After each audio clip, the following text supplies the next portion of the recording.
Halo para netizenku, selamat datang di channel Kacang ini. Ya, sudah lama sekali gue tidak masuk in frame kamera karena akhir-akhir ini gue sibuk dengan keadaan real life gue yang jadwalnya padat banget. Kegiatan akhir ini biasanya dilakukan oleh editor-editor gue, yang gue lakukan hanya mendubbing saja poin-poin dan inti-inti sebuah konten atau informasi-informasi yang bisa kalian terima dari informasi-informasi editor yang gue miliki, dimana gue hanya menarasikan sebuah sistem atau sebuah hal yang menarik tentang dunia otomotif. Ya, jadi akhir ini gue pengen bahas tentang cara bagaimana memilih bengkel yang terbaik atau bengkel yang menurut gue bisa dikiteriakan bengkel ini adalah oke punya. Dan sebelum gue bahas ke situ, gue bakalan berterima kasih buat para netizenku yang dimana akhirnya gue sudah mencapai 50.000 subscriber, OTW ke 100.000 subscriber. Semoga itu tercapai di akhir tahun ini ya, walaupun itu agak sedikit ambisius, cuman tidak ada hal yang tidak mudah ya kan,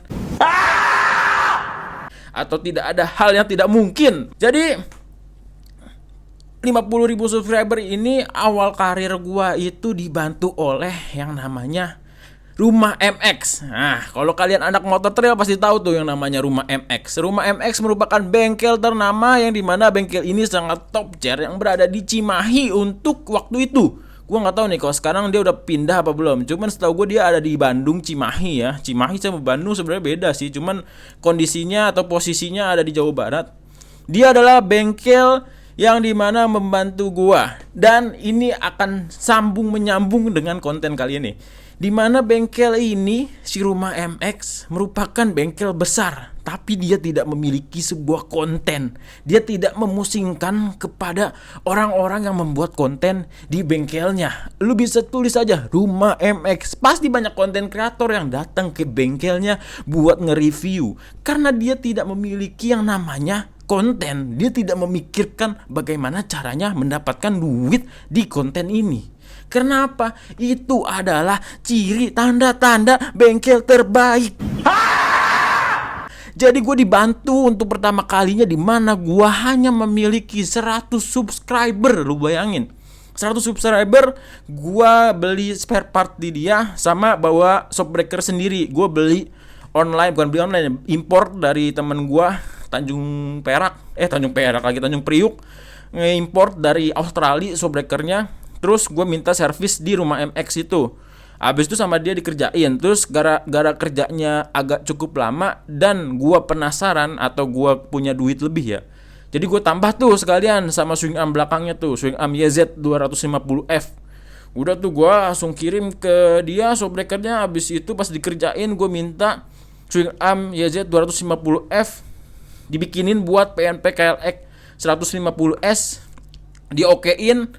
Terus budgetnya tuh hampir sekitar 12 jutaan lah total, dimana swing armnya itu mahal, terus segitiganya juga mahal karena dia memiliki teknik khusus yang dimana dia bisa nge-PNP-in tanpa ngerubah rangka lu. Itu sangat cerdas dan cemerlang.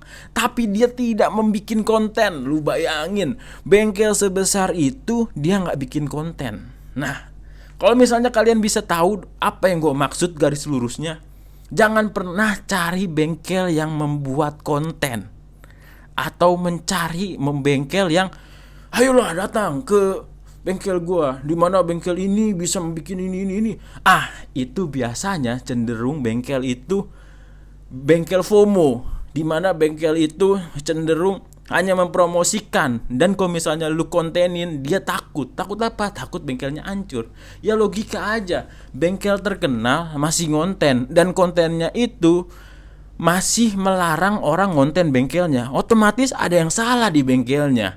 Ada beberapa bengkel nggak bisa gue sebutin, tapi ciri-cirinya ya kayak gitu. Dia nggak berani yang namanya sembarangan orang ngonten. Lu datang ke Rumah MX, terus lu tinggal ngerekam, bang rekam ya. Dia dengan senang hati dan legowo untuk memberikan sebuah informasi yang ada. Dan racikan-racikan segitiganya itu dia juga bisa ngasih ke lu. Tapi kalau misalnya lu membuat motor yang ada di situ, kalau misalnya lu minta semuanya, itu mah rahasia dapur, lu mah ngelunjak namanya. Jadi kalau misalnya bengkel yang tidak memikirkan sebuah konten, otomatis bengkelnya itu udah besar. Dia tidak memiliki waktu untuk mengonten kerjaannya dia. Dia hanya memikirkan waktu gimana caranya konsumennya tidak komplain karena pekerjaannya ini sangat banyak dan cepat dilakukan dengan cepat gitu loh. Sat, kirim. Nah, itu poinnya sih kalau menurut gue ya kayak gitu ya. Dan kalau misalnya ada pun bengkel yang bikin konten, itu biasanya nge-share yang hasil kerja yang mereka buat.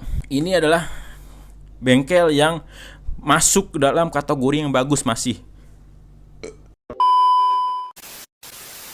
Contoh, kayak rumah MX aja ya. Jadi gue bahas rumah MX karena gue sangat berterima kasih. Jadi kalau misalnya kalian punya motor trail, datanglah ke rumah MX, semuanya bisa. Sekarang sih udah bisa ngehandle CRF juga, sama yang baru tuh Yamaha dia juga bisa handle. Kalau dulu sih cuman Kawasaki doang, karena ya memang motor trail dulu cuman Kawasaki doang di tahun 2012 2015. Gua bikin sih 2018 ya. Kalian bisa cek lah video gua di bawah. Dia tahun berapa tuh gua beli di dia atau ngeminta bikinin. Nah, kalau misalnya dia bikin atau hanya memamerkan hasil kerjanya tanpa dia membuat dari awal, halo guys, hari ini kita bikin gini, kayak misalnya Den Dimas gitu. Kalau misalnya bengkel kayak Den Dimas atau bengkel yang bikin konten kayak Den Dimas yang review dari A nyampe Z, otomatis itu harus dipertanyakan apakah bengkel itu bagus apa enggak. Ini menurut gua pribadi loh, karena gua ngebikin knalpot di A, dimana bengkel knalpot ini kontennya sangat menarik, kontennya sangat ramah. Pas gue datang apa coba? Nanti taruh aja di situ. Tuh. Tunggu, ngantri. Shit. Terus kalau misalnya kita mau ngontenin nggak boleh. Dia harus minta uang upeti. Posisinya ada di salah satu kota besar ya. Mungkin ada yang tahu ya, sempat ramai waktu itu di Facebook. Nah, itu salah satunya. Dan ada juga bengkel yang motornya gede-gede juga, sama tuh motornya juga nggak boleh di videoin, padahal itu motor orang.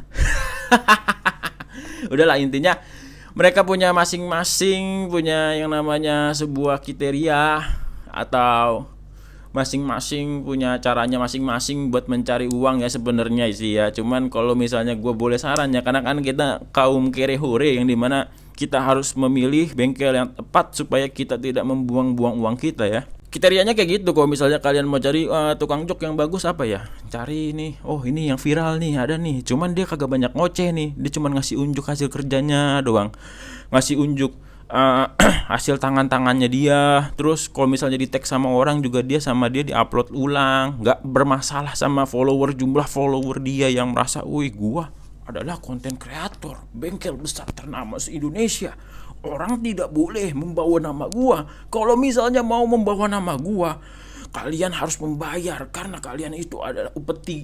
Tapi kita kalau datang ke bengkelnya, terus kita bayar juga, terus sama dia dikontenin, dia ngasih nggak ke kita? Kagak. Jadi masalahnya sih, simpelnya bengkel yang terbaik itu adalah bengkel yang ngonten kalau dikontenin nggak masalah. Itu adalah bengkel yang bagus. Itu menurut gua. Karena gua sudah main motor dari tahun 2008 ya. Ya walaupun ada sepuh-sepuh lagi ya pastinya, karena hidup adalah roda berputar, dimana semakin tua itu pasti ada yang lebih sepuh lagi. Langit menatap langit.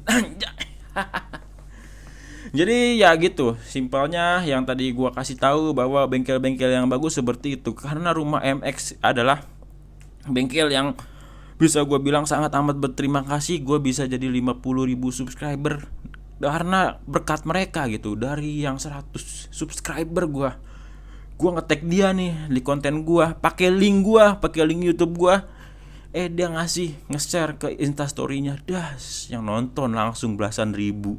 Gila, dia minta upeti kagak. Keren banget. Terus gue ngomong apa adanya, ini ada harganya segini, terus kurang rapi segini, terus masih menggunakan besi belum aluminium, segitiga yang di bawahnya unitracknya. Dia nggak masalah karena dia tahu rezeki ada yang ngatur. Gila, keren. Gue lupa namanya siapa ya yang punya ya. Gila, gue terima kasih banget ke rumah MX ya. Terus kalau buat bengkel-bengkel yang merasa nama lu besar, terus merasa lu hebat, hati-hati aja guys. Karena ya bengkel butuh orang. Kalau misalnya kalian karena konten terus datang rame karena konten, ya kayak banyak lah rumah makan yang didatengin sama konten kreator ternama, ujung-ujungnya bangkrut. Jadi ya jangan maruk lah. Konten itu namanya juga konten ya. Kok menurut gua, apa yang lu share dan apa yang bisa lu kasih terus menurut kalian bagus, terus diterima, terus kalian share lagi, ya nggak masalah. Itu sama dengan memberikan sebuah promosi gratis kalau kata gua. Terus kalau misalnya ada yang jelek-jelekin, kan orang-orang pada punya otak masing-masing satu-satu. Ya kalian pasti, orang-orang itu pasti berpikir, lu mah ngejelekin, atau lu mah bikin ini, beda-beda gitu. Jangan, nggak usah takut gitu. Ya, jadi gitu ya video kali ini ya. Bagaimana cara membedakan bengkel yang bagus dari online atau dari konten. Janganlah cari bengkel konten yang dimana hanya mementingkan kontennya, tidak mementingkan hasil karyanya sendiri atau hasil karya bengkelnya. Karena ya logika aja, bengkel yang konten terus dia lebih fokus ke konten, hasilnya juga pasti jelek. Karena yang profesional itu adalah hasil dari bengkelnya, dia nggak bakal kepikiran buat konten. Oke, sampai jumpa di next episode. Jangan lupa di like kalau misalnya kalian suka channel Kacang ini. Kalau misalnya kalian tidak suka, di dislike juga nggak apa-apa. Gue juga nggak peduli amat, karena gue ngonten ini hanya untuk iseng-iseng aja.